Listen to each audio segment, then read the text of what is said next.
Dans l'entretien sur France 24, ce week-end, les Russes se rendent aux urnes pour élire leur président, sauf énorme surprise. Vladimir Vladimirovitch Poutine reviendra s'installer au Kremlin après avoir passé 4 ans à la tête du gouvernement russe.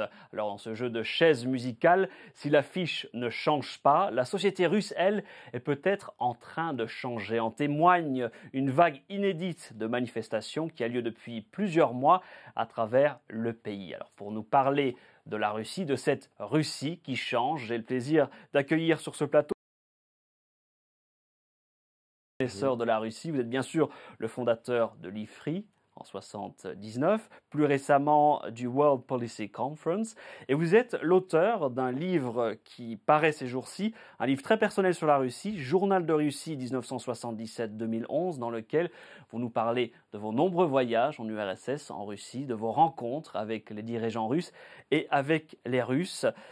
Première question, Monsieur de Montbrial, est-ce qu'on assiste aujourd'hui à la naissance d'une société civile en Russie? On voit ces manifestations à travers le pays, à Moscou, à Saint-Pétersbourg, dans les provinces, des manifestations qui ont bien sûr comme lien Poutine. On voit que les manifestants s'insurgent contre les élections qui ont eu lieu le 4 décembre et qui ont été qualifiées de frauduleuses, notamment par l'OSCE. Alors évidemment, tout est une question de définition sur la société civile. Alors, la première remarque, c'est que qui sont ces gens qui manifestent? Ce sont des gens qui sont jeunes, qui sont plutôt, qui ont plutôt réussi, hein, qui vivent bien, qui sont bien habillés, etc. Ce sont des gens qui ont réussi dans les années 2000 grâce en grande partie aux réformes justement réalisées par Poutine et son gouvernement. Et ce à quoi nous assistons, c'est une situation tout à fait classique historiquement. Si je peux prendre une comparaison un peu extrême, Churchill a gagné la Seconde Guerre mondiale et ensuite a été battu aux élections qui ont suivi. Donc c'est cette nouvelle classe qui émerge, qui réclame de la démocratie. Et ça, évidemment, c'est une très bonne nouvelle aussi. Alors, la deuxième remarque, c'est que la Russie n'a aucune expérience historique de la société civile. J'aime personnellement souvent faire la comparaison avec la France, parce que la France elle-même, n'est-ce pas, pour des raisons historiques, a des problèmes avec sa société civile. La plupart des associations ont besoin de l'État, n'est-ce pas, pour survivre, et d'ailleurs même aussi pour avoir un label de distinction. Et on pourrait d'ailleurs pousser un petit peu la comparaison. Donc, pour me résumer, oui, nous assistons au début de quelque chose, mais ça va prendre du temps. Vous parlez justement de ces manifestants. C'est vrai qu'on avait l'habitude, vous en parlez parfois dans votre livre, de voir soit les communistes, soit les représentants des associations type Mémorial. Aujourd'hui, ce sont des Russes ordinaires, ce sont des Russes qui ont grandi avec Poutine. Vous le disiez, on a l'impression que ce pacte qui avait été scellé avec Poutine en 2000, à savoir fermer les yeux sur une dérive autoritaire en échange, je vous apporterai la prospérité, on a l'impression que ce pacte, il est brisé. Oui, mais en même temps, ce n'est pas tout à fait surprenant. Si vous voyez l'histoire des révolutions, plus généralement, c'est comme ça que ça se passe. À l'origine de la Révolution française, vous avez aussi les classes moyennes qui sont bourgeoisées, etc. Il y a un autre point, évidemment, qui est extrêmement important, qui est même considérable, peut-être même le point essentiel, c'est le rôle des réseaux sociaux, c'est la technologie, c'est Internet. Et il est possible que dans les manifestations de ces derniers mois, il y ait aussi comme une conséquence du printemps arabe. Et ce genre de phénomène va bien évidemment continuer de se développer dans les mois et années qui viennent, pas seulement en Russie d'ailleurs, mais ailleurs. Les élections, parlons de ces élections donc du 4 mars. Quand on regarde l'affiche, il n'y a pas énormément de choix. C'est Poutine, Zyuganov, l'éternel opposant communiste, Zhirinovsky, l'éternel nationaliste. Il y a bien M. Prokhorov, un milliardaire dont on ne sait pas beaucoup de choses. Au niveau de l'opposition, on voit qu'elle n'est pas représentée dans cette élection. Oui, mais je ferai deux remarques là-dessus. La première, c'est que la Russie sort de 3 générations de communisme. 3 générations. Les pays d'Europe de l'Est ont eu 2 générations. La Chine a eu une seule génération, de 1949 à 1978 en gros. 3 générations de communisme, ça marque.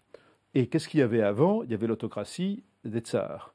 C'est-à-dire que la Russie n'a jamais eu la moindre expérience de l'alternance normale, de l'alternance démocratique. Ma deuxième observation, c'est que la crédibilité des opposants, ça s'établit aussi dans la durée. Regardez par exemple la France, puisque nous parlons français là. En France, les gens qui se présentent aux élections présidentielles, ce sont des têtes qui sont connues généralement des Français depuis des décennies. Ce sont des gens qui sont dans le paysage depuis extrêmement longtemps. C'est une situation d'ailleurs différente de celle des États-Unis pour d'autres raisons, mais la création d'une opposition, c'est pas quelque chose qui se fait comme ça. Je note que dans les réformes qui sont annoncées d'ailleurs en Russie, il y a justement le fait de rendre plus facile la constitution de partis, de permettre à des candidats aux élections présidentielles de se présenter dans des conditions un petit peu moins strictes, parce que Yavlinsky, par exemple, a été exclu de cette compétition-là. Tout cela, à mon avis, va évoluer, mais ça va prendre du temps. Ce qui a suscité la colère des manifestants, ce sont bien sûr les bourrages d'urnes qui ont eu lieu durant les élections législatives. Vladimir Poutine promet aujourd'hui des élections transparentes avec des caméras installées dans les bureaux de vote. Vous y croyez à cette transparence ? Oui et non. Je crois que c'est une question comme toujours, c'est une question de grandeur, c'est une question de limite, qu'il y ait des tricheries. Vous savez, il y a beaucoup d'élections dans le monde et pas seulement d'ailleurs dans les pays peu habitués à la démocratie où il y a des tricheries. Ce que je crois cependant, c'est que Poutine est populaire, il reste extrêmement populaire, je n'ai aucun doute à ce sujet. Il est soutenu par plus de 50% des Russes. Je crois que c'est tout à fait vrai. Et d'ailleurs, je vous rappelle aussi qu'il y a 4 ans, quand il a décidé, contrairement à bien d'autres d'ailleurs, de ne pas modifier la Constitution pour pouvoir se représenter une 3e fois, il faut quand même lui rendre cet hommage.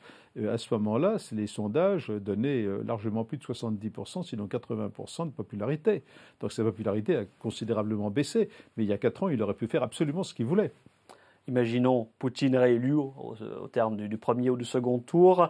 Quelle sera sa priorité ? Vous craignez qu'il resserre la vis parce qu'après tout, c'est un homme affaibli.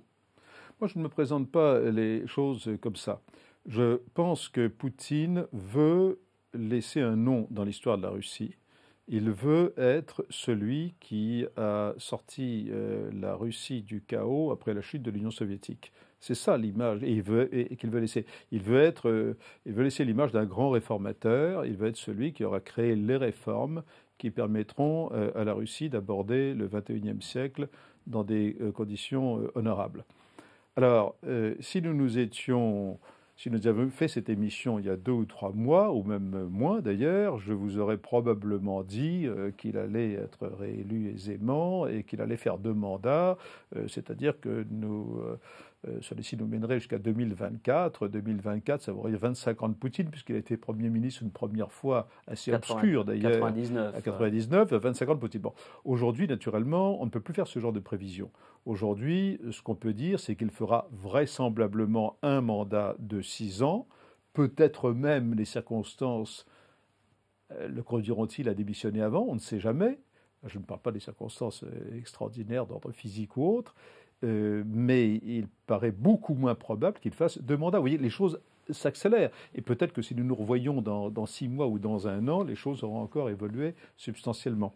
Parlons de la politique étrangère. La position de Vladimir Poutine sur la Syrie ne change pas. Vladimir Poutine qui continue à soutenir le régime de Bachar el-Assad. Comment vous l'expliquez ? Alors, tout d'abord, il faut bien voir qu'il n'est pas le seul à soutenir le régime de Bachar el-Assad. Si vous interrogez le patriarche maronite de Liban, de Beyrouth, il soutient également Bachar el-Assad. Vous avez les minorités chrétiennes de la région soutiennent Bachar el-Assad. Quand je dis soutiennent, entendons-nous, je veux dire voudraient éviter la chute du régime parce qu'ils pensent, beaucoup de gens pensent, que la chute du régime conduira à une guerre civile dont les premières victimes seront justement les minorités. Je pense que Poutine est obsédé par l'idée du chaos. Et il constate aussi que les interventions en Afghanistan se sont terminées par un désastre, qu'il y a probablement, là encore, un chaos en vue après le retrait des forces alliées, que l'opération irakienne s'est terminée aussi par un échec. Et au fond, ce qu'il dit aussi, donc il s'accroche, si vous voulez, à l'ordre, peut-être désespérément, mais il reproche aussi aux Occidentaux de ne pas avoir de vision à moyen et long terme. Alors, les Occidentaux, de leur côté, eux, ont une vision assez court-termiste, en effet, de répugnance devant ces massacres, en plus idéologiquement de rejet des dictatures, etc. Dictatures d'ailleurs que les mêmes Occidentaux ont soutenues très longtemps, on pourra en parler longuement. Et je crois que la difficulté vient de ce que les Occidentaux ne se projettent pas suffisamment dans l'avenir et les Russes ne sont pas suffisamment dans le présent. Thierry de Montbrial, merci beaucoup de nous avoir accordé cet entretien sur France 24. Je répète, bien sûr, je rappelle que vous êtes l'auteur de Journal de Russie 1977-2011, un livre personnel sur la Russie. Vous nous parlez de vos voyages à travers l'URSS, la Russie et vos rencontres avec les dirigeants russes. Merci d'avoir suivi cet entretien sur France 24. Restez sur notre chaîne pour plus d'informations.